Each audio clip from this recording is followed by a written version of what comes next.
मध्य प्रदेश के एक छोटे से गांव रामपुर में, जहां घने आम के बगीचे, लहलहाते गेहूं के खेत और दूर तक फैली हरियाली थी, वहां हरिया नाम का एक किसान रहता था।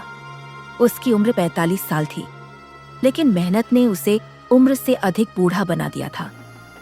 उसके चेहरे पर धूप की छाप और हाथों में खेती की कठोरता साफ झलकती थी। हरिया के पिता केशव भी किसान थे। उन्होंने हरिया को बचपन से ही खेती का गुर सिखाया था। बेटा, वे अक्सर कहते, किसान की औलाद को कभी घमंड नहीं करना चाहिए। हम धरती की गोद में पलते हैं और एक दिन इसी मिट्टी में मिल जाना है। बस जब तक जिंदगी है, इस धरती को हरा भरा रखना हमारा फर्ज है। हरिया का परिवार छोटा लेकिन प्यारा था। उसकी पत्नी गीता, जो सुबह 4 बजे उठकर घर और खेत दोनों का काम संभालती थी। उनके 3 बच्चे थे, बड़ा बेटा राजू, बेटी सुमन और छोटा बेटा छोटू। राजू पढ़ने में तेज था और गांव से 10 किलोमीटर दूर कस्बे के कॉलेज में पढ़ता था। सुमन घर के काम में माँ का हाथ बटाती और गांव के स्कूल में 10वीं कक्षा में थी। छोटू सबसे नटखट था, लेकिन उसे खेतों में पिता के साथ जाना सबसे अधिक पसंद था। हरिया के पास कुल 10 बीघा जमीन थी। 5 बीघा उसके पिता की और 5 बीघा उसने अपनी मेहनत से खरीदी थी। उसके 2 बैल थे, जो उसके सबसे वफादार साथी थे। खुशहाली का दौर। एक समय था जब हरिया के खेत सोना उगलते थे। गेहूं, चना, सरसों और धान की फसलें इतनी अच्छी होती थीं कि मंडी में उसकी उपज की सबसे अच्छी कीमतें मिलती थी। गांव के अन्य किसान उससे सलाह लेने आते। हरिया भाई, तुम्हारे खेत इतने हरे कैसे रहते हैं? गांव का बूढ़ा किसान रामधन पूछता। हरिया मुस्कुराकर जवाब देता, रामधन काका, खेती में कोई जादू नहीं, बस समय पर बीज बोना, सही तरीके से खाद देना और सबसे जरूरी, धरती माँ से प्यार करना। मैं हर सुबह खेत में जाकर मिट्टी को छूता हूँ, उससे बात करता हूँ। यह मेरी माँ है और मैं इसका बेटा।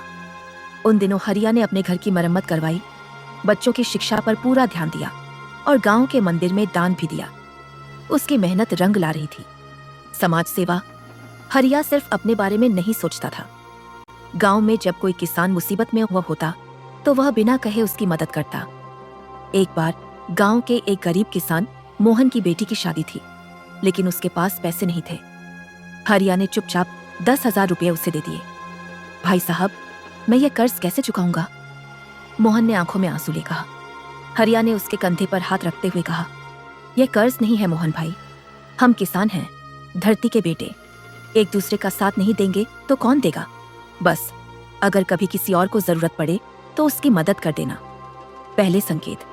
साल 2015 की बात है। उस साल मानसून देर से आया। जून जुलाई निकल गए, लेकिन बारिश का नामो निशान नहीं।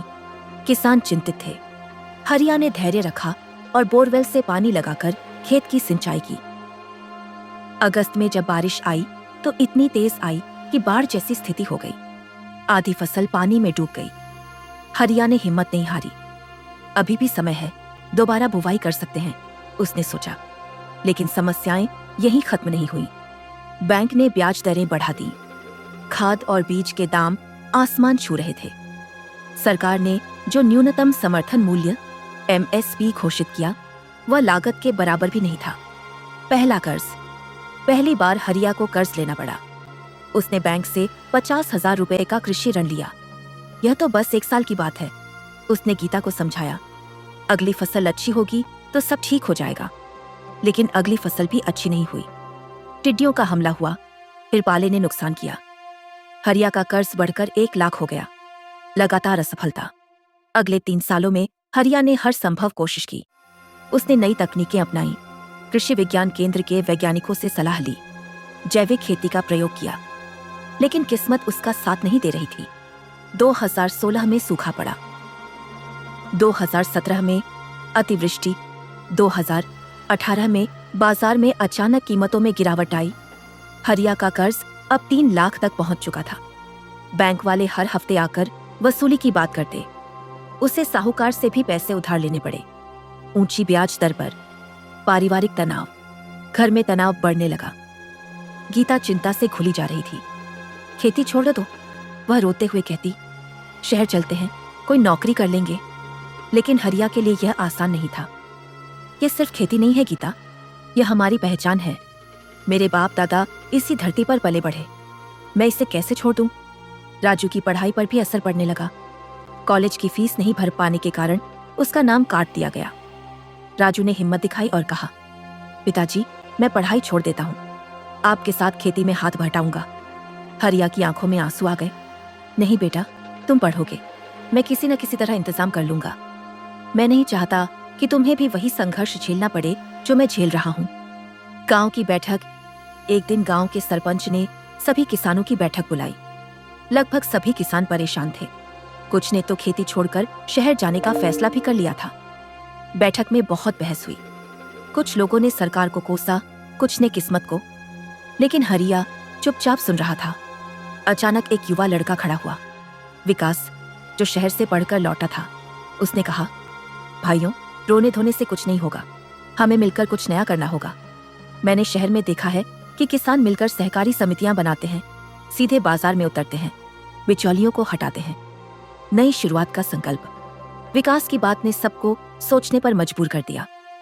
हरिया के मन में एक उम्मीद जगी। उसने विकास से मिलकर विस्तार से बात की। विकास ने बताया, हरिया काका, आपके पास जमीन है, अनुभव है, मेहनत करने की हिम्मत है, बस जरूरत है सही दिशा और सामूहिक प्रयास की। अगर गांव के 20 से 25 किसान मिलकर काम करें तो हम सीधे शहर के बाजार में अपनी उपज बेच सकते हैं। हम अपनी ब्रांडिंग कर सकते हैं, जैविक उत्पाद बना सकते हैं। हरिया को लगा जैसे अंधेरे में रोशनी की किरण मिल गई हो। किसान सहकारी समिति। गांव के 30 किसानों ने मिलकर रामपुर किसान सहकारी समिति बनाई। हरिया को उसका अध्यक्ष चुना गया। विकास तकनीकी सलाहकार बना। पहला काम था जैविक खेती की ओर बढ़ना। विकास ने सरकारी योजनाओं के बारे में जानकारी दी, जैविक खेती के लिए प्रशिक्षण दिलवाया। धीरे धीरे बदलाव आने लगा। किसानों ने रासायनिक खाद और कीटनाशक कम करना शुरू किया। गोबर की खाद, वर्मी कंपोस्ट और जैविक कीटनाशकों का इस्तेमाल बढ़ा। सीधे बाजार से जुड़ाव। समिति ने शहर में एक छोटी दुकान किराए पर ली। रामपुर फ्रेश नाम से उन्होंने अपना ब्रांड बनाया। शुद्ध, ताजा, जैविक सब्जियां और अनाज सीधे उपभोक्ताओं तक पहुंचाने लगे।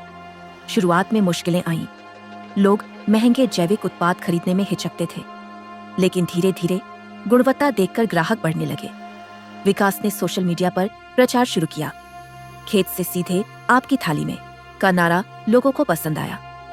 व्हाट्सएप ग्रुप बने, ऑनलाइन ऑर्डर लिए जाने लगे। धीरे धीरे सुधार। पहले साल में मुनाफा बहुत कम था, लेकिन किसानों को उम्मीद मिली। दूसरे साल तक समिति के सभी किसान अपनी लागत निकाल पाए और थोड़ा मुनाफा भी हुआ। हरिया ने अपना आधा कर्ज चुका दिया। घर में फिर से खुशियां लौटने लगी। कोरोना का संकट। जब सब कुछ सही दिशा में जा रहा था, तभी 2020 में कोरोना महामारी आई। पूरे देश में लॉकडाउन लग गया।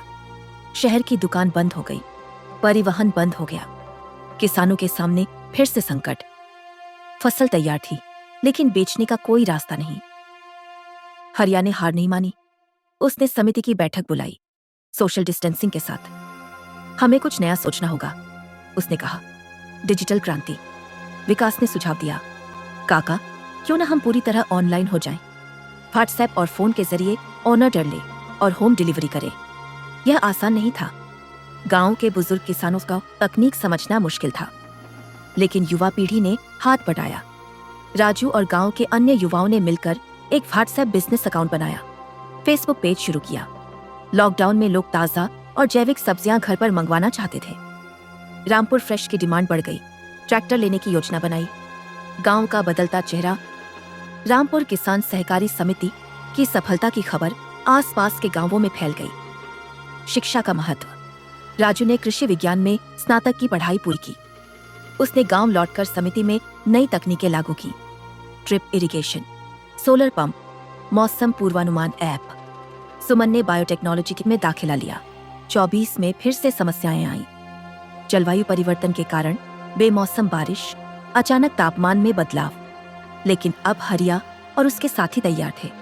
उन्होंने क्रॉप इंश्योरेंस करवा रखा था, रेन वाटर हार्वेस्टिंग सिस्टम लगाया था, विविधीकरण किया था। अगर एक फसल मारी गई तो दूसरी से नुकसान पूरा हो जाता। बाजार की प्रतिस्पर्धा। बड़ी कंपनियां भी अब जैविक उत्पादों में उतर आई थीं। प्रतिस्पर्धा बढ़ गई थी। लेकिन रामपुर फ्रेश की विशेषता थी प्रामाणिकता और व्यक्तिगत संबंध। ग्राहक जानते थे कि उनकी सब्जी किस खेत से आई है, कौन सा किसान उगा रहा है। यह विश्वास बड़ी कंपनियां नहीं दे सकती थीं। नई पीढ़ी का योगदान। 2025 आते आते रामपुर किसान सहकारी समिति में 100 से अधिक किसान जुड़ चुके थे। 3 जिलों में उनके उत्पाद भी बिकते थे। एक छोटा प्रोसेसिंग यूनिट भी खुला, जहां अचार, मुरब्बा और पैकेज्ड दाल हर शाम वह गांव के चौपाल पर बैठता और युवाओं को अपनी कहानी सुनाता। बच्चों, वह कहता, मैंने जिंदगी में बहुत उतार चढ़ाव देखे। मुझे लगा था कि मैं टूट जाऊंगा, लेकिन मैंने हार नहीं मानी। किसान होना आसान नहीं है, लेकिन यह सबसे सम्मानजनक काम है। हम देश का पेट भरते हैं, लेकिन याद रखो, अकेले नहीं चल सकते। मिलकर चलो, सीखते रहो, बदलते रहो। धरती माँ का सम्मान करो और वह तुम्हारा ख्याल रखेगी। गांव का सपना।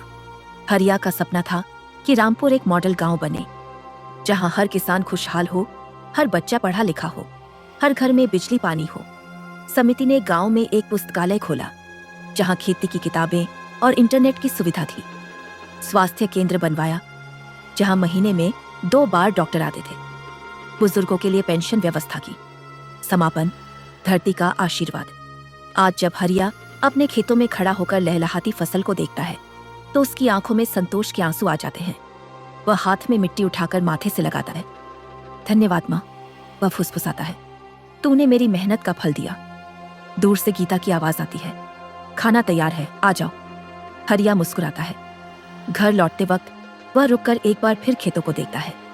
उससे अपने पिता केशव की याद आती है, जिन्होंने कहा था, बेटा, धरती से प्यार करना। पिताजी, हरिया मन ही मन कहता है, मैंने आपकी बात रखी और अब मेरे बच्चे भी इस परंपरा को आगे बढ़ाएंगे। सूरज डूब रहा था। खेतों पर सुनहरी रोशनी फैली थी। पक्षियों का कलरव, बैलों की घंटियों की आवाज और दूर से आती मंदिर की घंटी की टंकार, यह सब मिलकर एक मधुर संगीत बन रहा था।